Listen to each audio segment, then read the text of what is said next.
Welcome back, guys, to another episode of Bread Up, where our mission is simple. We're here to help you get your bread up in any way, shape, or form possible. And might want to change this name to the Bread Down podcast. After last week, that was bad. It's been a tough couple weeks. I'm not gonna lie.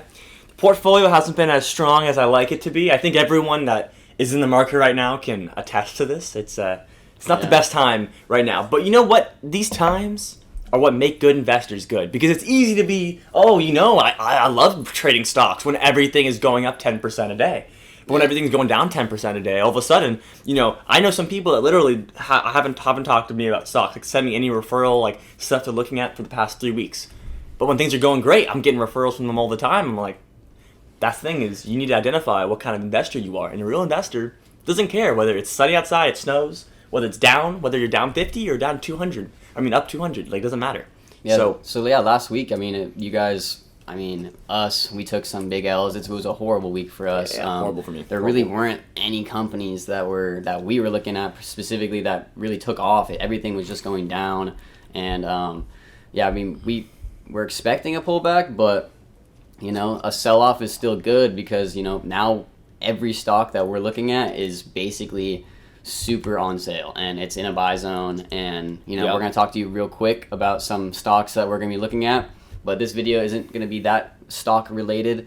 We just wanted to briefly talk about the last week and dealing with that loss potentially if you guys bought in on some companies and they went down. It's don't be scared. Hold your stocks, know what you own, be confident in the companies that you believe in, without a doubt, and just stick and steer the course. And we're going to talk to you about dealing with some issues that you could be facing right now, without a doubt, that we're facing currently. So we're going to get right into some stocks right now, actually. Yeah, so basically everything's on sale, as you like to know, and I think when we look at downtimes in the market, you have to look at them as opportunities. We literally said this a week ago or 2 weeks ago, like, you need to be yelling from the rooftop, like, everything is on sale, and then when it's rallying, you're selling, and this is providing in every sector, especially renewable energy, EV, fintech. Our favorite sectors on the market are at all-time lows right now, since there's lows like they were in October and in September, and that's when the rallies really shot up. So this is a chance to really take advantage of this, and that is why we're coming at you with our top picks of the week right now. And we're going to give you some stocks right now, right away, right in the beginning. Yeah. Just to keep an eye on this week. Keep in mind, we could see another pull down, and we could see some more red days coming this week. Hopefully not, because it was pretty bad last week, and everything is, almost at its lowest point in this last 6 months of trading. But one company I'm going to start off with right off the bat is going to be NIO. You guys probably have heard about NIO. It's one of the bigger EV companies coming out of China right now, and I was always looking at the company and being like, oh man, this is so overbought. It's a little high. Like, this has been pushing up $20-$30 every month. I was just getting nervous, and now we sold that. We saw that sell off all the way down to $44. It hit 66, and it's been on a downtrend all the way right now to $44. I personally think that's an insane deal for this company. It is insane, and I'm going to be loading up on calls without doubt for this company as soon as I see that confirmation bar showing a recovery. I think this company is going to be going back to $70 in the next few months, easily. Oh, easily, yeah. And if you guys don't know what NIO is basically the Tesla of China. Yeah, it's that's what the they front runner of EV electric vehicle companies that have been. If you guys are in the stock market, if you haven't heard about NIO, something's wrong with you. Yeah, no, you have to. It's something that I've been just waiting to go on sale, and it just kept getting beat down. And it could go a little lower into the lower 40s, but I'm picking up shares and calls right around anywhere in the $40 range for this company. I think it's an incredible buy. It is. Any company EV and renewable right now got beaten down like a dog. They're so low. Workhorse went from $45 down to $15 in a day. $30 drop in a day. It's unheard of.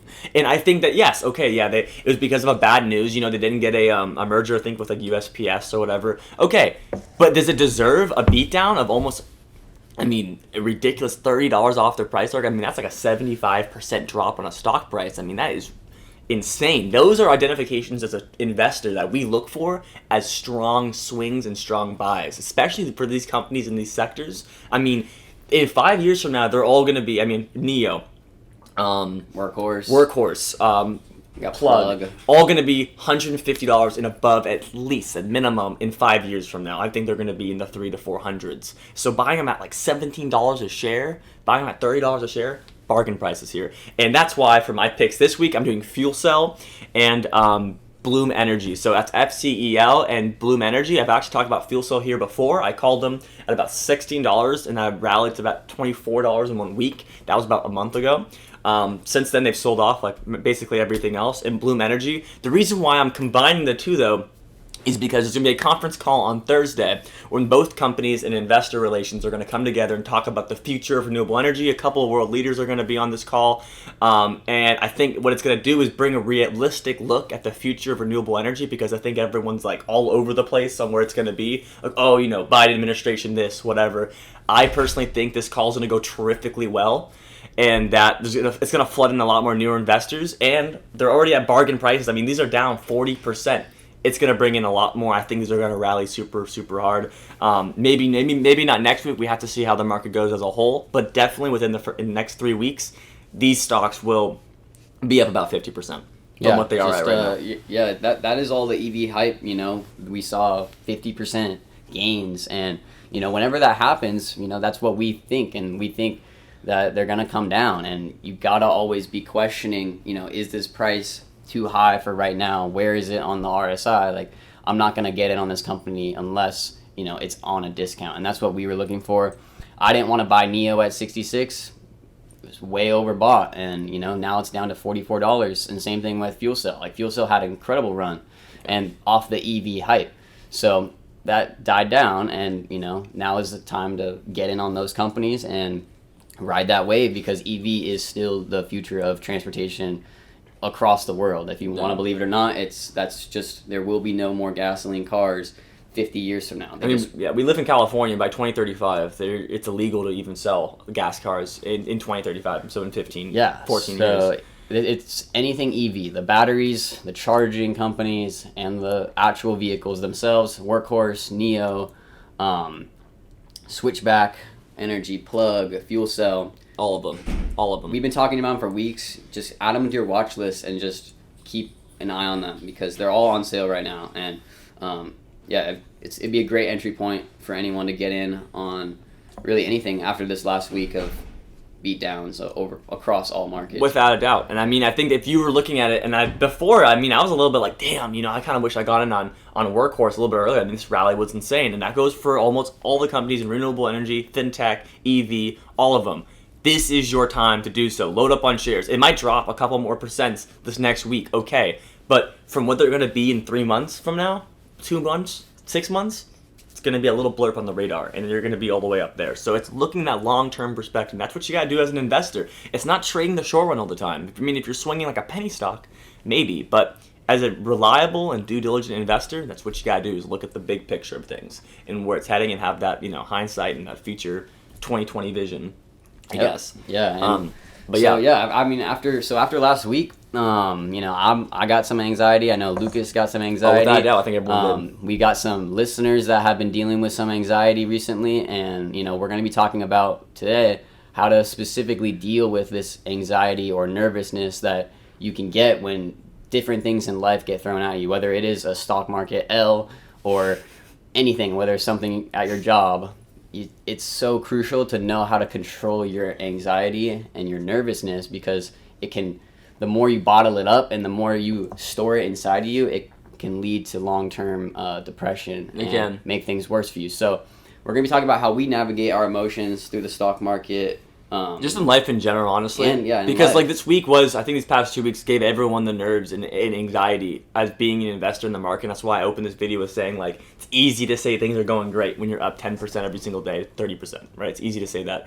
But it's not as easy to say you're an investor in times like now where there's a correction and when there's going to be future depressions, you know, and recessions in the future. You know, I don't know when they'll be, but they'll come about. It's how life goes. It's in cycles.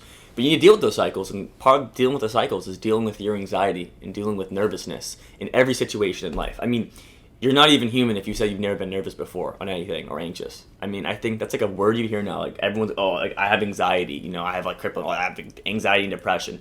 But I think mental health is a huge thing in life. I think that no one can dismiss it anymore. It's huge. Everyone has been anxious before for something. I mean, for a test, for an audition, or whatever. You know, I mean, for me, amongst this podcast, I'm also an actor as well and a producer and stuff. In that industry, I mean, you get brutalized. You can't be anxious and nervous at certain times. I mean, you can be, but just not when you're showcasing your talents and stuff. And we're gonna help you guys navigate and give you some direction on how to help yourself get less anxious. What kind of thoughts do you think? How do you kind of think yourself out of being nervous and anxious? Because that's kind of what you have to do. Like Julian, when your heart's beating, bro, like what are times that you find yourself anxious? Well, yeah, every day, like I said, every day people get thrown at multiple different situations that cause different emotions that go through your head, specifically the stock market itself.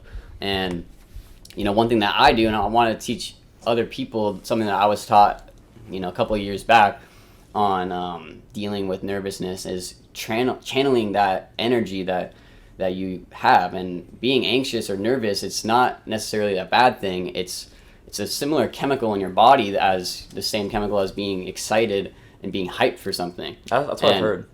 And yeah, and I was told back a long time ago that, whenever you're feeling that heartbeat, that anxiety rush going through your body and you're like, holy fuck, like, what am I going to do?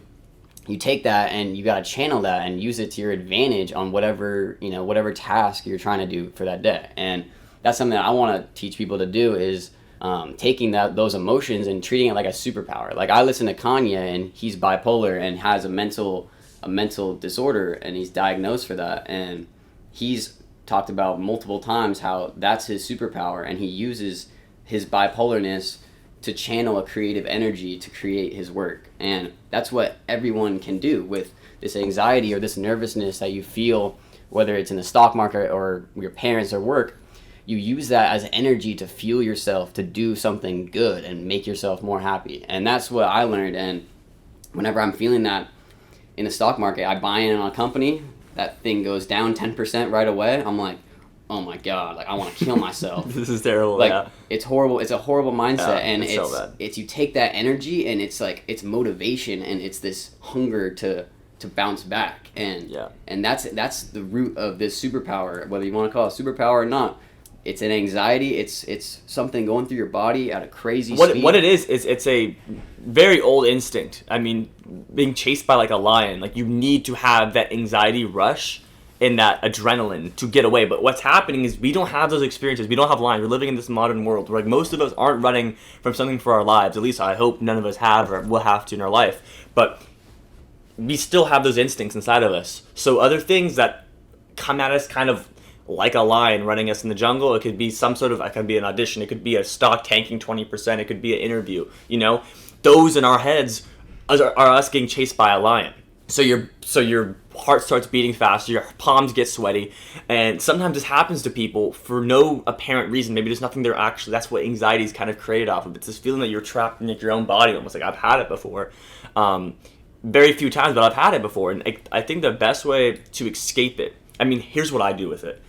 Think of a time when this is good for an interview. But if you just took a huge L in the market and you don't know how you feel about an investment decision, but you're just not feeling yourself. You're just kind of like you're just stressed out. You're just getting like the jitters. What you gotta do is you gotta think about a time. Like for example, I think of when I'm in the car with Julian and with all my friends, all my boys. We're just hanging out, blasting music, bro. We're just driving fast as hell on the freeway on the 5. Like 3 years ago, it could be yesterday. I think of myself in that car because when I'm in that car, when I'm listening to that music, when it's blasting, I'm not worrying about anything else except how lit it is, like in that moment. So you need to put yourself, like just sit down, do some breathing, and just think about those times. And I swear, it's like magic. It'll help. You'll realize your heart rate slows. You can breathe. You can kind of go about it. And I do breathing exercises. It's called box method. I don't know if you heard this. Marines. I watched like a Marine video. Jocko Willenick. I don't know if you heard his podcast. No. This is like, that's why I was so inspired by his podcast. Shout out to Jocko Willenick if you ever see this. But like he inspired me to make podcasts. And he talked about the box breathing technique. So basically you just like, you sit down and You just breathe in for 4 seconds, hold your breath for 4 seconds, and then exhale for 4 seconds. So it's like a little bit slower. But that's what you do. And you do that about 12 to 16 times, and you will not be nervous. I swear you won't before anything. And that's what I do. I mean, that's my strategy. I mean, yeah. So I recommend it. Yeah, anxiety and nervousness, it's something kind of a little overlooked, and a lot of people kind of just, pass it off as just, everyone does deal with it, and it's, it's somewhat normal to experience it, but it's so important to learn how to actually not let it build up inside of you for a long period of time. And that's where it could get to it. You can get to a problem where you're constantly anxious and nervousness, and you're bottling that up, and you're not doing anything to release it and fuel yourself. You're just basically destroying your mind and body, like, internally, just by keeping all these thoughts and emotions inside of you. Yeah. I think the biggest stem from anxiety and nervousness is really you're focusing about an outcome. That's what I've realized. You're focusing about, like, I'm going to use an interview, for example. A lot of people are nervous before interviews, and it's obviously because you're getting an opportunity to get somewhere, progress in your life. And this is the one thing you need to do good at. Okay, and they'll access to all these connections and wealth or whatever the hell, right? But you're worried about an outcome. But you're not you're worrying about the outcome, but you're not focusing on the present. You're so worried about where you're gonna be, you're not focusing on now. So all of a sudden, you kind of thought yourself into failure. You're like, oh, if this goes so bad, it's never gonna happen. All of a sudden, you're in the moment thinking about failing, and the next thing you know, you failed because you kind of self-fulfilled that. How do you escape that? Be present as fuck. You gotta be present. You just have to be like, you're there, I'm here, and right now I'm here. I'm talking to you guys. Yeah, and being, like, present, that's kind of a hard thing to comprehend too. Like, even for me, like, I've always struggled thinking about there really isn't a present because I'm always doing the next thing, and it's hard for me to think about what I'm doing right now. So, another thing just building off of that is just enjoying the little things around you. Like, every little thing that brings you just a little bit of joy or any ounce of happiness, like, appreciate that and think about it. And like this cup of coffee, like, just I was literally about to say appreciate the taste of it, and just like everything around you, like the room you're in, like the roof over your head, the food you're eating, like, experience everything and be conscious of what you're doing, and really just think about the little things. And that's the present, is the little things around you that you're doing. Just be grateful and experience it, and just be there and take it all in, and stop always thinking about 3 or 4, 5 actions ahead. Yeah. Because you're already forgetting. I'm already forgetting that I'm drinking this amazing cup of coffee. It's such a little thing. Yeah, it's important to think about the future, obviously, but that shouldn't always be your worry, because you're gonna miss the now. And even if now sucks, like, even right now you're like in like a valley of your life and you don't really want to be experiencing it, you're gonna look back when you are doing a lot better and you're gonna go, damn, like, those are simpler times. Enjoy it now. Enjoy the struggle. Enjoy being broke. Enjoy it, because you have a desire to get out of that situation, and you won't have it anymore. You will have your wealth. You will have the happiness you desire. Enjoy the times when you're not, because you're going to look back and go, those are simpler times, Like, yeah. I'm never going to be 18 again right now. I'm never going to be it ever again, I'm going to look back and go, oh, those are simpler times. So I'm just enjoying being 18. I'm enjoying doing these podcasts, and I enjoy sharing my knowledge. And that, honestly, is how you immediately get rid of nervousness, anxiety, which can lead to, depression and a lot of more terrible things in the future if you don't maintain it. But yeah, that covers that for me. I mean, yeah, no, that's what we really wanted to talk about today. After the last couple of weeks of the stock market, our purpose here is to help you guys and show you guys what we're doing and documenting it as we go. And so we really want to talk about anxiety, and after you take a loss, or whether anything in your life, how to deal with that anxiety and use it to your advantage, and actually better yourself with that emotion. So, without a doubt. Yeah. We hope you loved this video. Hope you love this podcast. If you're listening, hope you enjoyed the listen. If you're watching, hope you enjoyed the watch. Guys, hit the subscribe button. Hit the download button if you're listening. Guys, that's all from me. That's it for me. Guys, have a great week. Peace out. Take care.